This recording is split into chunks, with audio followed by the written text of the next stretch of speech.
Guys, welcome to you on my YouTube channel Preeti Gupta academy. और आज का जो मेरा टॉपिक है ये फ्यूचर कॉन्टिन्यूस टेंस है, बहुत ही इंपॉर्टेंट टेंस है।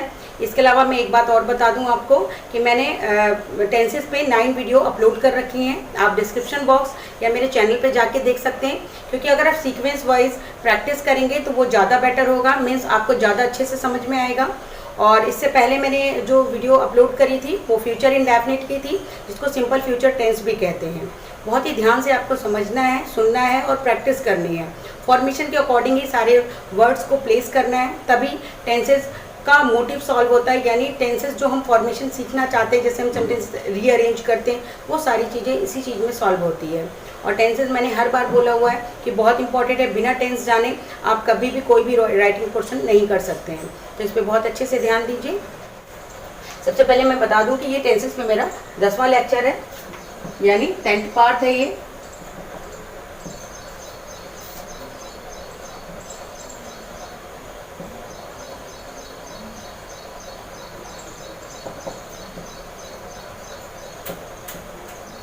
फ्यूचर कॉन्टिन्यूअस का मतलब ये होता है कि कोई भी वर्क फ्यूचर में लगातार हो रहा हो, उसकी बात करेंगे। जैसे फ्यूचर की बात है तो आपको बताइए, फ्यूचर भविष्य की बात की जाएगी। फ्यूचर का मीनिंग भविष्य होता है। इसके अलावा जो भी वर्क होगा वो जारी रहेगा, प्रोग्रेसिव वे में रहेगा। इस बात का जरूर ध्यान देना है, जैसा कि इसका नाम कॉन्टिन्यूअस भी है, ठीक है। यानी फ्यूचर में कोई भी वर्क जारी रहता है और ऐसे सेंटेंसेस आते हैं तो हम समझ जाते हैं कि ये फ्यूचर कॉन्टिन्यूअस के हैं। अब इसकी हिंदी में पहचान क्या होगी वो ध्यान से देखेंगे। तो सेंटेंस के लास्ट में अगर रहा होगा, रहे होंगे, रहा होगा,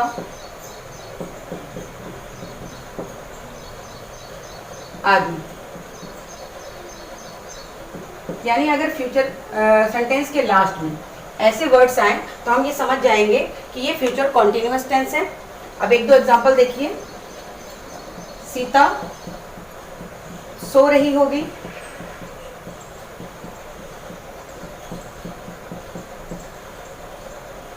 इसमें एक पहचान मैं और लिख देती हूँ, रही होगी।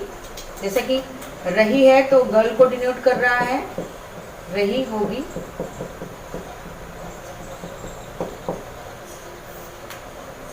मोहन खेल रहा होगा,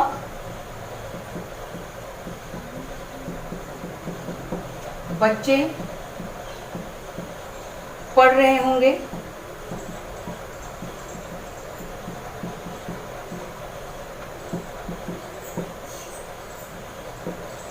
मैं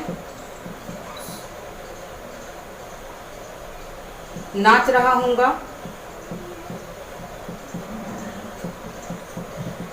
तो अब हम सेंटेंस देखेंगे और पढ़ेंगे और देखेंगे कि कैसे हम पहचानते हैं। तो सबसे पहले देखिए, यहाँ पे है सीता सो रही होगी, मोहन खेल रहा होगा, बच्चे पढ़ रहे होंगे, मैं नाच रहा हूँगा।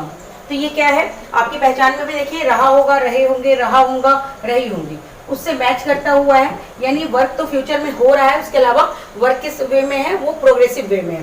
तो यहाँ पे जैसे सीता सो रही होगी, तो सीता सो रही होगी, ये क्या है, सोना जो है उसका प्रोग्रेसिव वे में है। और रही होगी, ये क्या है, फ्यूचर की बात कर रहा है, यानी होगी, यानी हम सोच रहे हैं कि आगे होगा। तो जैसे कि भविष्य के बारे में यहाँ बात हो रही है, तो यही इसकी पहचान है। लास्ट के वर्ड को देख के हम पहचान लेते हैं।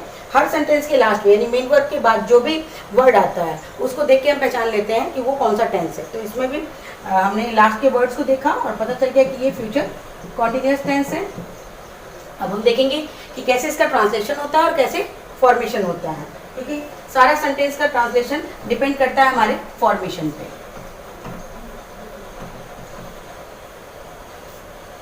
देखिए क्या होता है, सब्जेक्ट और सब्जेक्ट के साथ विल बी, शैल बी,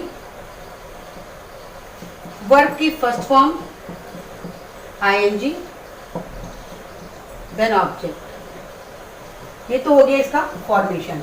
अब विल बी का यूज कहाँ करेंगे और हम शैल बी का यूज कहाँ करेंगे। तो विल बी का यूज तो हम सारे सब्जेक्ट के साथ करेंगे, चाहे वो सिंगुलर हो या प्लूरल हो। और शैल बी का यूज हम केवल आई और वी के साथ करेंगे। ये बहुत इंपॉर्टेंट बात है, आपको ध्यान रखना है। वैसे आप शैल बी का विल बी का यूज आप आई और वी के साथ यानी इसके साथ भी करते हैं तो सेंटेंस गलत नहीं होगा, लेकिन अगर हम रूल्स के अकॉर्डिंग चलें तो हमें शैल बी का यूज आई और वी के साथ ही करना है।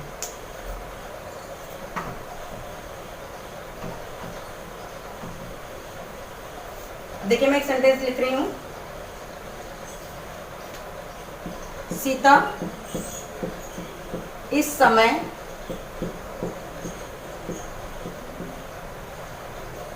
स्कूल जा रही होगी।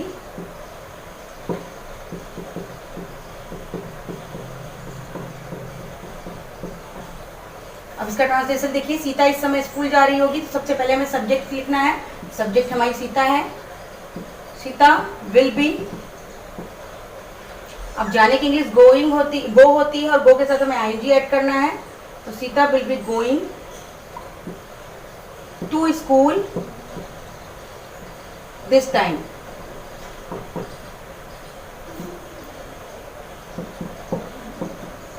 सेकेंड सेंटेंस देखिए, मैं खाना खा रहा हूंगा।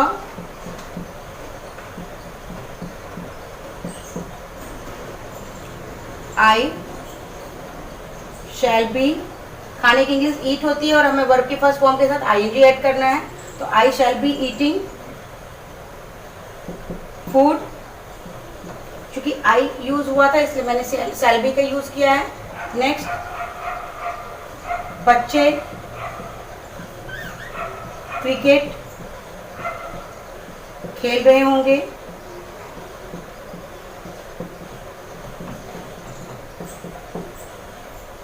Children will be playing cricket.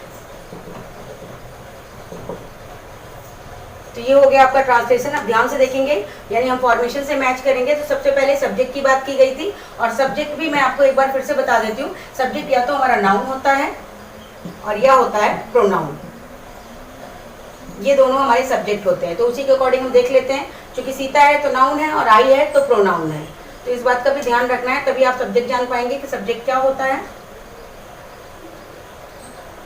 अब यहाँ पे देखिए सब्जेक्ट क्या है, सीता है फर्स्ट सेंटेंस में, सेकंड में आई है और थर्ड में चिल्ड्रेन है। इसी तरीके से सीता के साथ विल बी का यूज हुआ है, आई के साथ शैल बी का यूज हुआ है। जैसा कि मैंने बताया कि आई और वी के साथ शैल बी का यूज करते हैं और चिल्ड्रेन के साथ विल बी का यूज हुआ है अकॉर्डिंग टू फॉर्मेशन। फिर देखेंगे फर्स्ट फॉर्म के साथ आईएनजी ऐड हुआ है, ये हो गया गो फर्स्ट फॉर्म और इसके साथ आईएनजी ऐड किया। यहाँ पे ईट फर्स्ट फॉर्म, यहाँ पे आईएनजी ऐड किया और यहाँ पे प्ले फर्स्ट फॉर्म और आईएनजी ऐड किया। इसी के साथ ये हो गया ऑब्जेक्ट, ठीक है। यहाँ पे फूड ऑब्जेक्ट है, यहाँ स्कूल ऑब्जेक्ट है और यहाँ पे क्रिकेट ऑब्जेक्ट है। तो फॉर्मेशन के अकॉर्डिंग भी सेंटेंस बिल्कुल राइट है। अब हम नेक्स्ट देखेंगे नेगेटिव सेंटेंस को। आई थिंक आपने नोट कर लिया होगा।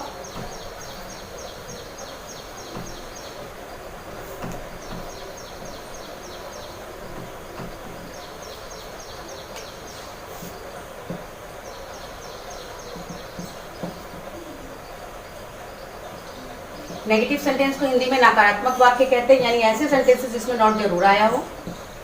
अब इसकी हिंदी में तो पहचान आपको पता ही चल गया। इसका फॉर्मेशन देखेंगे, subject will shall be not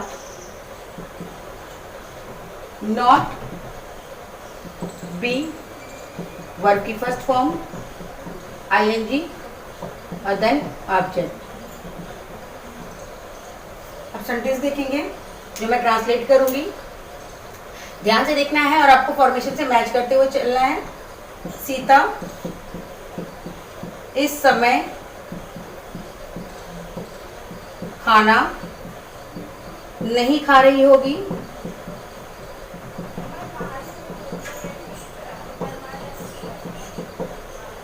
Sita will not be, जैसे कि दो हेल्पिंग वर्ब होता है तो मैंने पहले भी बोल रखा है कि जब भी दो हेल्पिंग वर्ब आएगा तो नॉट उसके बीच में प्लेस करेंगे। यहाँ विल बी शैल बी था तो हमने क्या किया, विल बी लिखने के बाद नॉट लिख के फिर बी लिखा हुआ है। तो Sita will not be eating food this time. Next sentence देखिए, बच्चे क्रिकेट नहीं खेल रहे होंगे।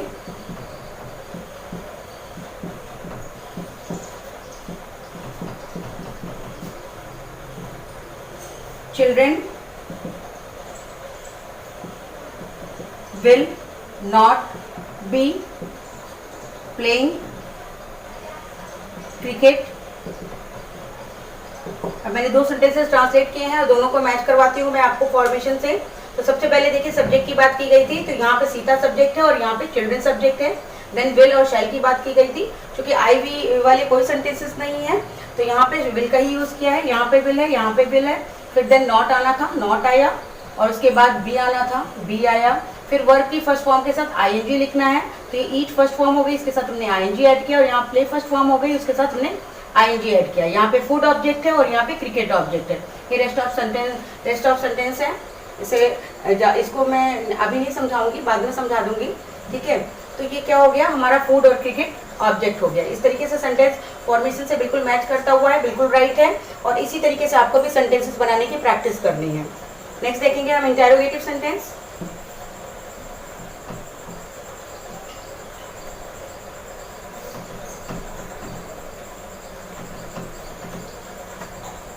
अगर कुछ आपको समझ में नहीं आता है तो कमेंट कर सकते हैं, उसका रिप्लाई आपको मिलेगा। देखिए इंटरोगेटिव सेंटेंस,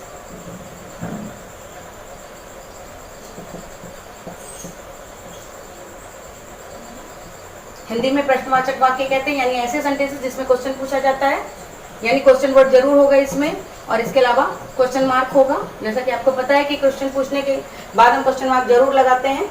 और ये कितने टाइप के होते हैं, 2 टाइप के होते हैं, इसका भी ध्यान रखना है, ठीक है। तो सबसे पहले हम फर्स्ट टाइप को डिस्कस करेंगे, यानी जिसमें जो क्वेश्चन वर्ड पहले, क्या वर्ड अगर पहले आता है तो हम उसके साथ उसके मीनिंग को हम विल और शैल बी में लिखेंगे। तो सबसे पहले देखिए formation, will, shall, subject be, word की first form ING, object and question mark. बहुत इंपॉर्टेंट होता है क्वेश्चन मार्क। सेंटेंस देखिए, मैं ट्रांसलेट जो कर रही हूँ, क्या सीता इस समय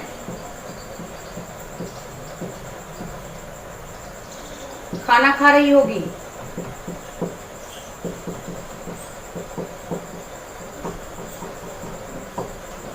तो अब क्या की इंग्लिश में वॉट नहीं लिखना है, जैसा कि मैंने हर वीडियो में बता रखा है। क्या की इंग्लिश वॉट ना लिख के हम जो भी हमारा सब्जेक्ट है उसके अकॉर्डिंग हम हेल्पिंग वर्ब लिखते हैं।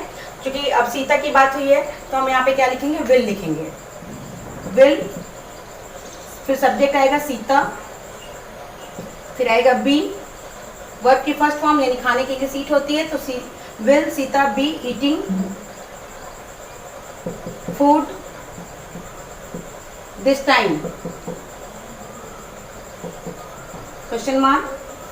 सेकेंड सेंटेंस देखिए, क्या बच्चे क्रिकेट खेल रहे होंगे।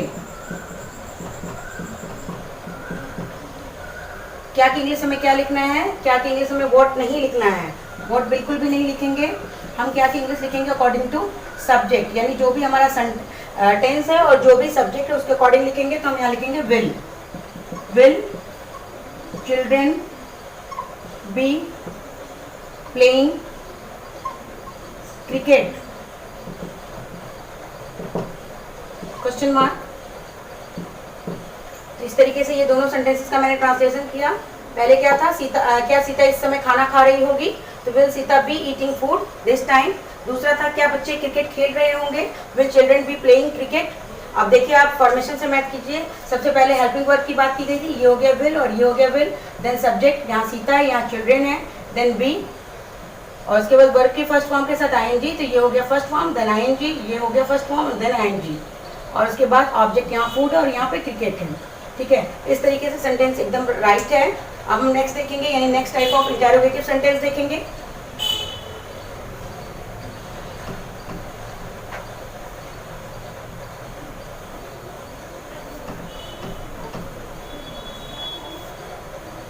Next type of interrogative sentence में क्या होता है, सबसे पहले क्वेश्चन वर्ड आता है, यानी अगर सेंटेंस के बीच में, अभी तो क्या थी कि सेंटेंस के सबसे स्टार्टिंग में क्वेश्चन वर्ड आया तो हमने उसकी इंग्लिश विल और शैल लिखी, और क्वेश्चन वर्ड भी कौन सा आया था, क्या आया था। अगर अब क्वेश्चन वर्ड बीचों बीच में आता है, यानी हिंदी के सेंटेंसेस में बीचों बीच में आता है, तो हम उसको ट्रांसलेट करते हैं, उसकी इंग्लिश लिखते हैं, ठीक है। तो question word, then will, shall, subject, be, verb की first form, ing, then object and question mark। अब देखिए सेंटेंस, सीता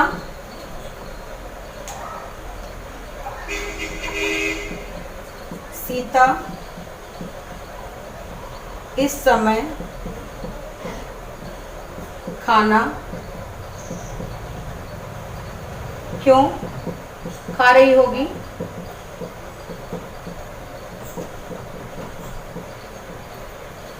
अब ट्रांसलेट करेंगे, क्योंकि क्यों वर्ड बीचों बीच में आया है तो हम इसकी इंग्लिश लिखेंगे, जैसा कि मैंने यहाँ बता रखा है क्वेश्चन वर्ड में। तो क्यों की इंग्लिश होती है वाई, और उसके बाद हेल्पिंग वर्ब लिखना है, तो why will Sita be eating food this time. Next sentence देखिए, बच्चे क्रिकेट कहाँ खेल रहे होंगे, कहाँ खेल रहे होंगे। तो यहाँ पे कहाँ वर्ड बीचों बीच में आया तो इसकी हम इंग्लिश लिखेंगे, यानी कहाँ की इंग्लिश होती है where will children be playing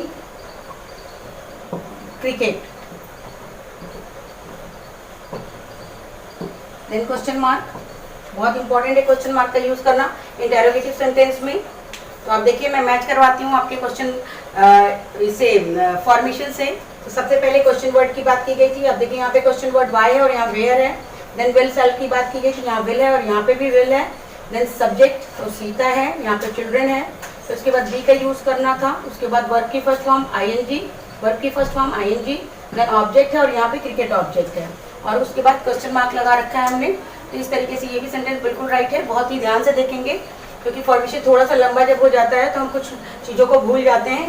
ये ऐसी गलती नहीं करनी है, क्योंकि मार्क्स कट जाते हैं इस चीज़ के। और वर्ब की फॉर्म और हेल्पिंग वर्ब, इनका यूज़ बहुत ही प्रॉपर तरीके से होना चाहिए। तो नेक्स्ट देखिए, अब हम देखेंगे नेगेटिव इंटरोगेटिव सेंटेंस।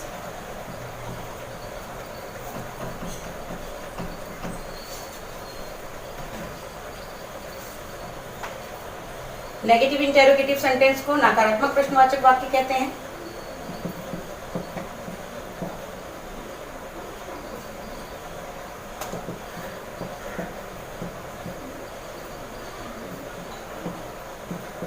यानी ऐसे सेंटेंस जिसमें नॉट वर्ड भी आया हो और क्वेश्चन वर्ड भी आया हो, ठीक है।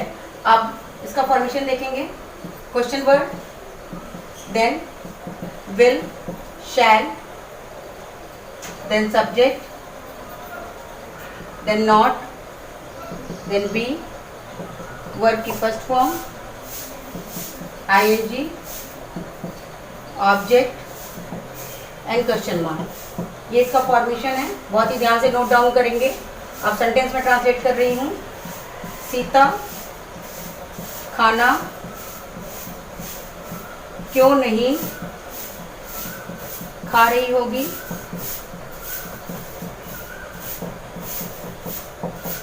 सबसे पहले क्यों की इंग्लिश लिखनी है, क्योंकि क्वेश्चन वर्ड लिखना है।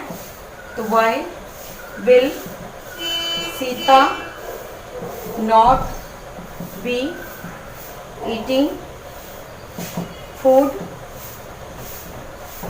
नेक्स्ट, बच्चे क्रिकेट कहाँ नहीं खेल रहे होंगे, कहाँ नहीं खेल रहे होंगे। अब कहाँ की इंग्लिश क्या करना है, हमें वेयर करना है। वेयर विल चिल्ड्रेन नॉट, क्योंकि नॉट भी है जैसे कि इंटेरोगेटिव नेगेटिव की पहचान होती है कि क्वेश्चन वर्ड नॉट जरूर आना चाहिए। तो where will children not be playing cricket, question mark. तो अब मैं मैच कराती हूँ आपको। जैसा कि सबसे पहले क्वेश्चन वर्ड की बात की गई थी, तो हमने क्वेश्चन वर्ड लिखा हुआ है। देन विल और शाई की बात की गई थी। उसके बाद सब्जेक्ट आपका यहाँ सीता, यहाँ चिल्ड्रन है। देन नॉट प्लेस किया हमने यहाँ पे भी। उसके बाद बी प्लेस किया है। उसके बाद फर्स्ट फॉर्म के साथ आईएनजी यानी ईट के साथ आईएनजी लगाया, फिर प्ले के साथ आईएनजी लगाया है। और ये क्रिकेट ऑब्जेक्ट है और यहाँ पे फूड ऑब्जेक्ट है। तो इस तरीके से सेंटेंस बिल्कुल राइट है। बहुत ही ध्यान से नोट डाउन करेंगे, ठीक है। और नोट डाउन करने के बाद प्रैक्टिस जरूर करेंगे। अब आपको मेरा ये वीडियो कैसा लगा प्लीज़ कमेंट करके बताइए। अगर आपको पसंद आ रहा है तो आप शेयर कर सकते हैं इसको। और जो न्यू व्यूवर हैं वो प्लीज़ मेरे चैनल को सब्सक्राइब करें और कमेंट करें अगर उनको कहीं भी कोई भी डिफ़िकल्टी आ रही है। बेल आइकन को ज़रूर प्रेस करें जिससे आपको नोटिफिकेशन टाइमली मिलती रहे और आप लगातार प्रैक्टिस करते रहें। Thank you.